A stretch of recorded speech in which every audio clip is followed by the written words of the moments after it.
Hi Capricorn, and welcome to your horoscope for February 2025. Thanks for joining me. It's a pleasure to be with you today. My horoscopes are based on the UK time zone, and please watch them in this order: for your rising sign or ascendant first, then for your sun sign, and finally for your moon sign. So I'm going to break the month of February down into 4 weeks, and I'm going to pay particular attention to what the moon is doing, how it moves through your chart, and where it supports you and when. So, first of all, February is a great month for stargazers because we have something called a planetary parade in place at the moment. 6 of the planets in our solar system have lined up in a line, and at the end of February, Mercury, the communication planet, joins that planetary parade so that we have 7 planets in a straight line. And that's really significant because the whole notion around astrology is as above, so below. So what happens up there in the sky has a direct impact on us down here on planet Earth. And having this planetary parade is really cause for celebration. And it means that you're able to identify what your long-term goals are and how to get there. So you'll find that February is a month where you make a lot more progress than you would expect, and that also certain things in your life that seem super complicated and difficult suddenly seem very straightforward and almost streamlined. So I would encourage you, Capricorn, to take on the most difficult things in your life, the hopes and dreams that you've struggled to manifest in reality, and to devote yourself to those. So starting with week 1, Saturday the 1st until Sunday the 9th of February, so the first 9 days of the month. On the 1st, the moon was in Pisces in your 3rd house of communication. That was a good day for spiritual communion, meditation, contemplation, things like yoga, chanting, anything that gets you in touch with the higher realms. On the 2nd and 3rd of February, the moon moves into Aries, and it joins Chiron, an asteroid known as the Wounded Healer, and that's in your 4th house of family. So those 2 days are great for you to take it upon yourself to reach out to a family member that you may have had a difficult relationship with, or where there's even been an estrangement, or you've had a major argument, and to pick up the phone and to say, hey, can we talk? Can we get back on track with our relationship? The moon really supports you in those kind of matters. Then on the 4th, 5th, and 6th, the moon moves into Taurus in your 5th house of what you love and romance.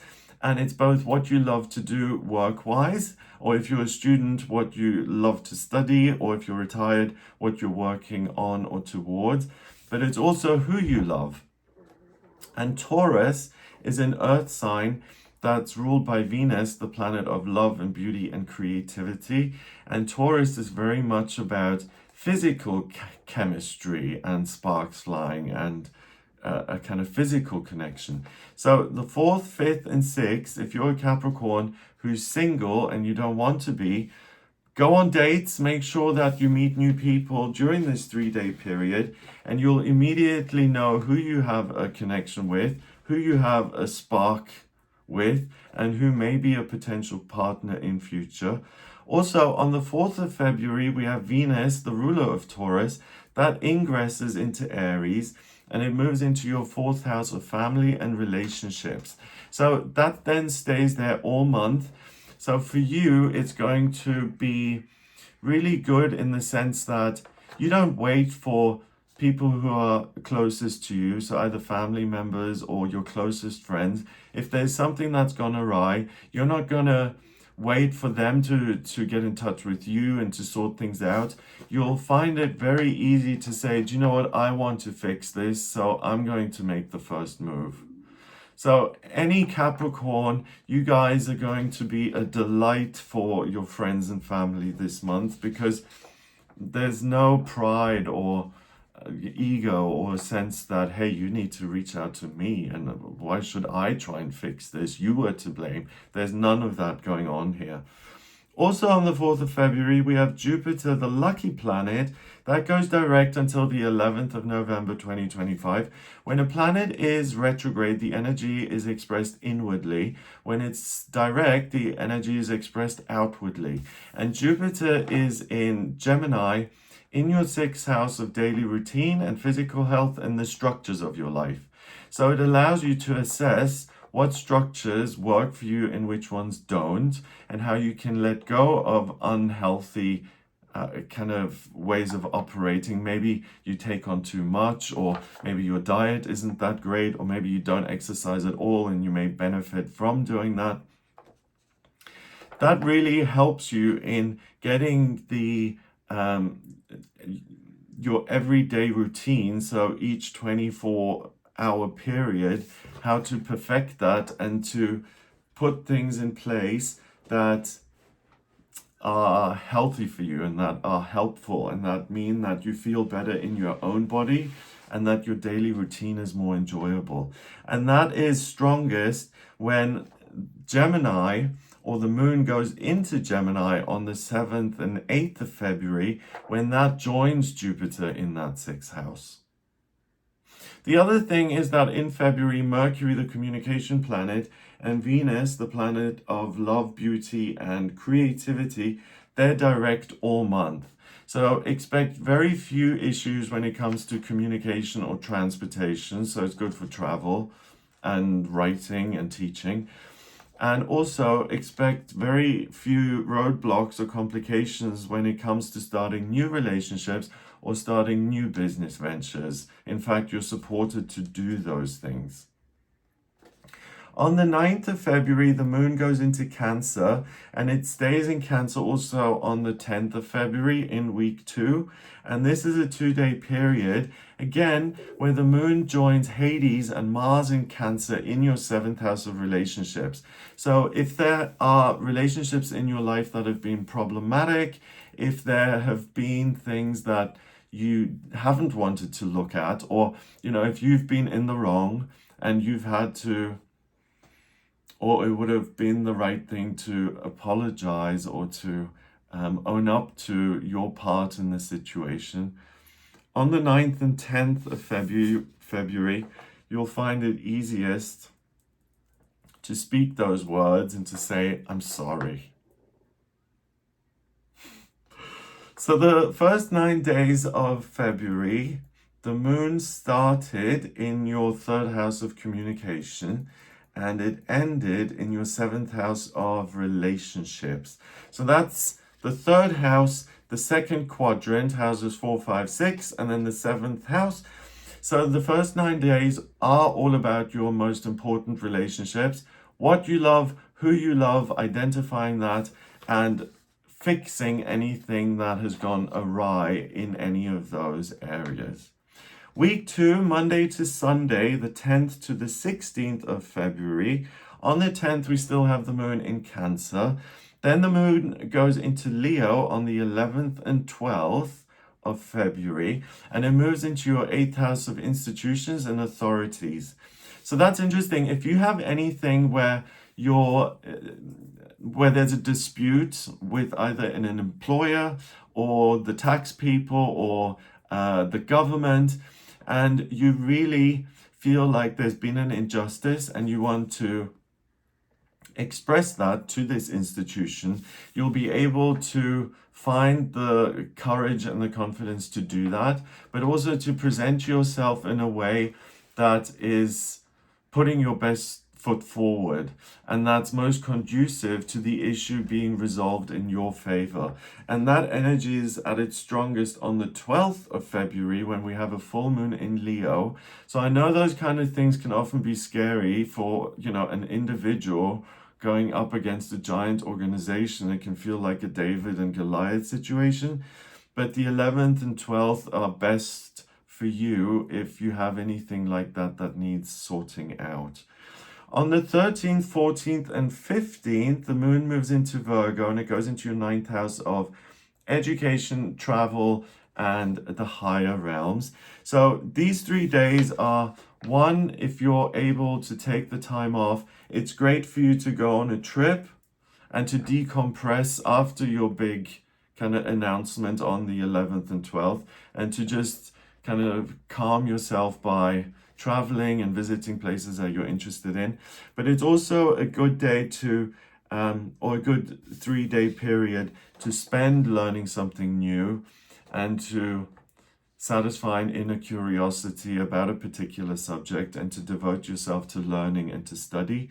And if you're trying to have a spiritual breakthrough or to make a spiritual connection, using some sort of physical modality is going to be the best way to accomplish that. So something like yoga or Tai Chi or Qigong.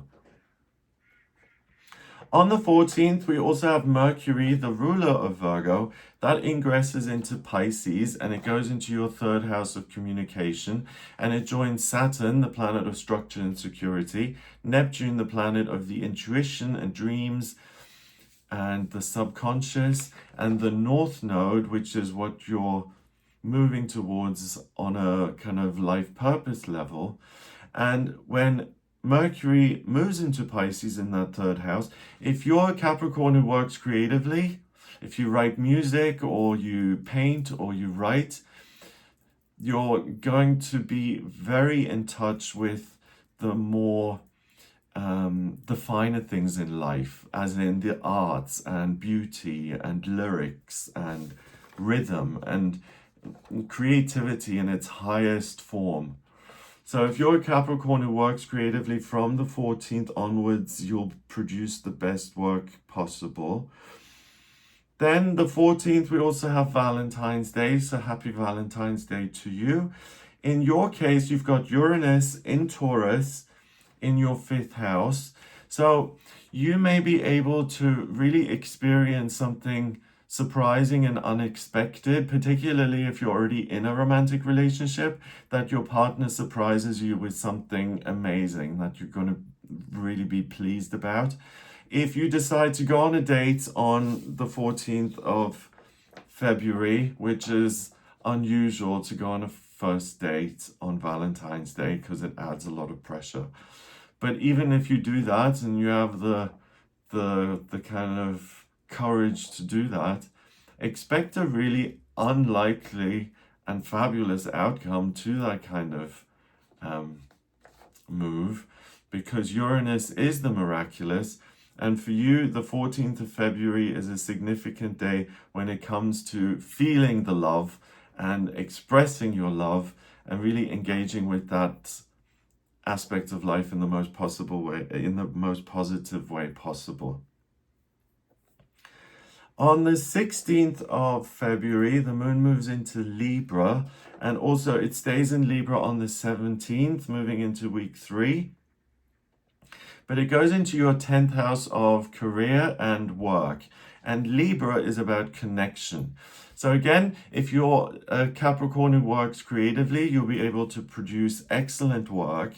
But also, if in your working life there are discussions that need to be had, if there are meetings to be scheduled, if there's negotiations or mediation, the 16th and 17th are best for that, and for those discussions then to be completed and resolved with both parties being happy. Particularly on the 16th, Venus, the planet of love and creativity and beauty, that's going to be brightest in the night sky. So if you're scared around any of those discussions that need to be had, or if you want to create the masterpiece and you need the muses to whisper in your ear, look up at the night sky on the 16th and you'll get that inspiration that you're looking for. So in week 2, the houses the moon covers, it starts on the 10th in your 7th house of relationships, and it ends up on the 16th in your 10th house of work. So that's quadrant 3, houses 7, 8, and 9, and then your 10th house. So this is really the top half of your chart, and it's about public life. So what can I do in formal discussions? How can I learn something new? How can I explore the world and also get to a point of completion or agreement when it comes to my working life? Week 3, Monday to Sunday, the 17th to 23rd of February. On the 17th, the moon is still in Libra. Then on the 18th, 19th, and 20th, the moon goes into Scorpio, and it moves into your 11th house of hopes and dreams, where it joins Vesta and Juno, which are also in Scorpio. So this is really interesting for you, Capricorn, because if you feel like you have been working at everything and you've been trying to do your best, but you haven't really been clear or certain around what your long-term hopes and dreams for the future are, these 3 days will reveal that to you without you doing very much. You may, I don't know, notice a couple walking in front of you on the sidewalk, and you're like, maybe for me to be in a relationship as well might be something I want to accomplish. Or you may see an author whose work you've read. You may see them doing a speech somewhere, and you get this sense that, hey, maybe I would like to be a celebrated author myself.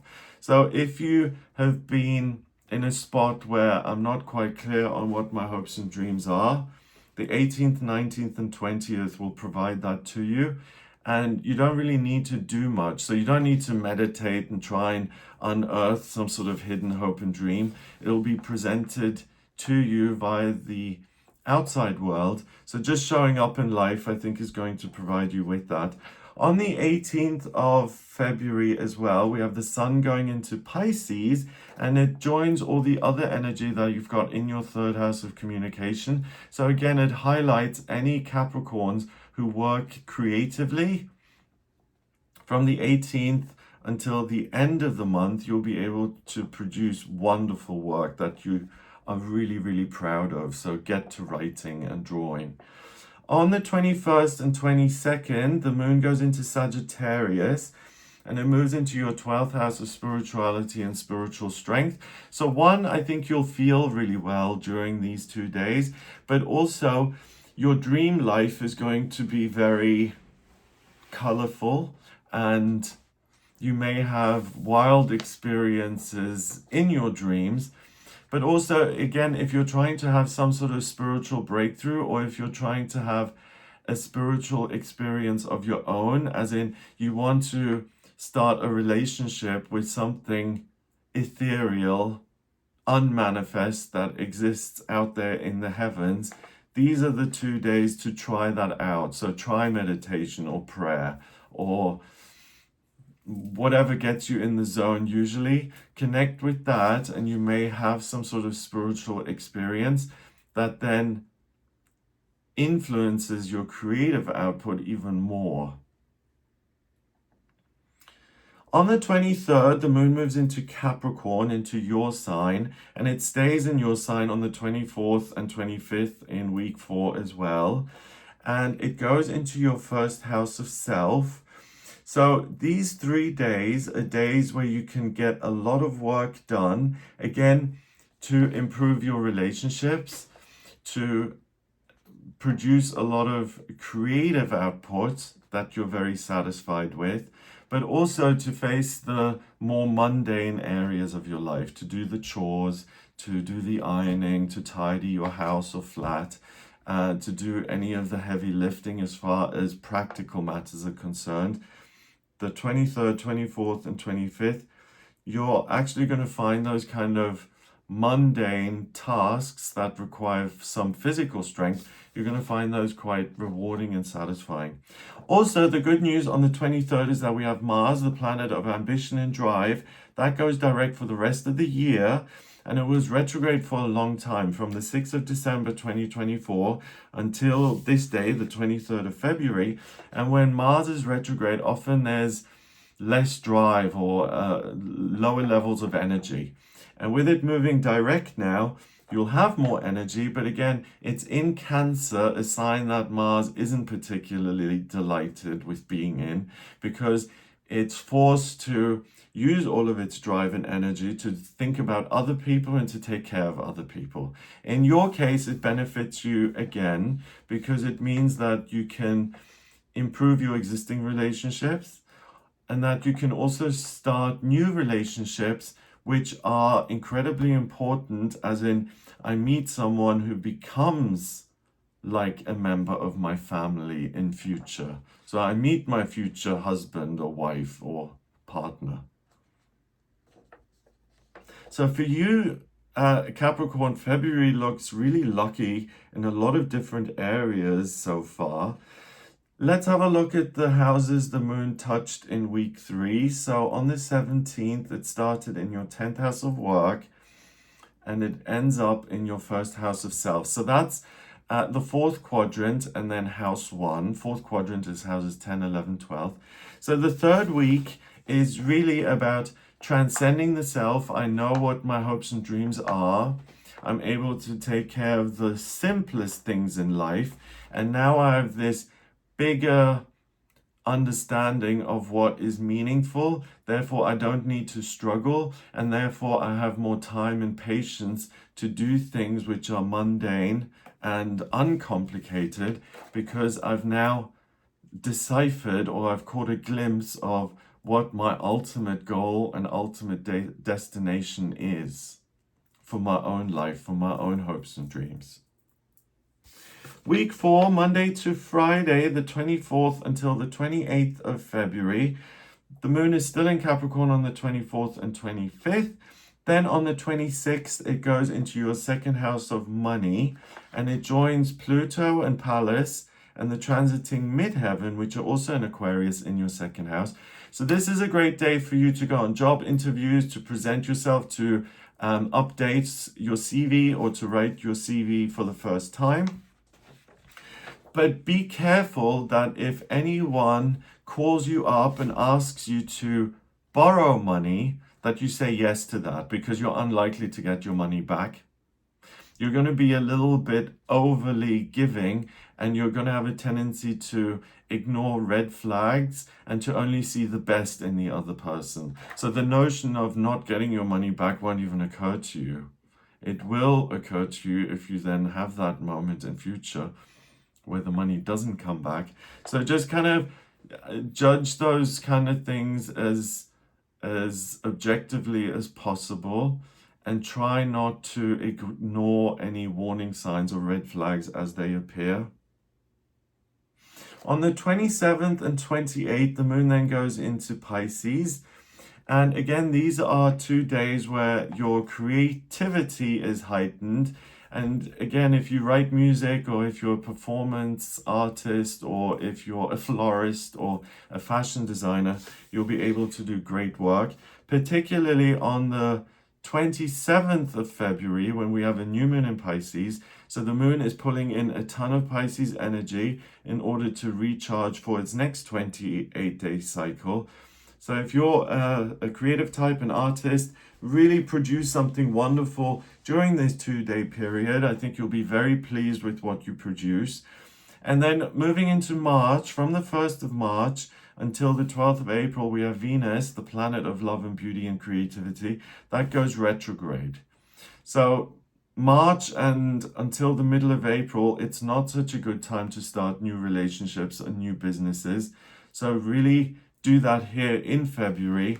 And if you want to meet someone new, or you want to create your own company, please do that here in February. You're massively supported, and it's all systems go for you. So I hope that gives you an idea of what you'll be working with in February. I hope you have a wonderful month. If you'd like a personal reading with me, please get in touch via my website, gregoryscott.com. To draw up your birth chart, I need your place of birth, date of birth, and time of birth. If you don't have the time of birth, then that's not terrible. I can use sunrise. But what's better is a process called chart rectification. That's where you send me 10 or more life events, and I manually work out your time of birth, which makes the chart much more accurate. Once I have that in front of me, it shows me a lot about you. It's like a blueprint of who you are. It shows me your vocational aptitudes, your life purpose, what's destined in love and family, finance, spiritual development, hopes and dreams. It answers any questions about you that you may have. If you're interested in what's coming up in future, I look at your progress chart and your transit. If it's near your birthday, I also look at your solar return chart, which is great because it shows me the themes and the trends from your birthday this year until your birthday next year. And if you have any questions around location or moving, I look at the astrocartography, because it shows me what parts of the planets are going to support you in a positive way and which places really aren't going to work for you. So if you have any questions around that, please do get in touch for a personal reading via the website gregoryscott.com. If you like this video, give it a thumbs up, please. Subscribe for future videos. And please share this video with people who you think may enjoy this information or may get something out of it. That's what helps the channel grow. I hope you have a wonderful February, and I'll speak to you soon. All the best. Take care.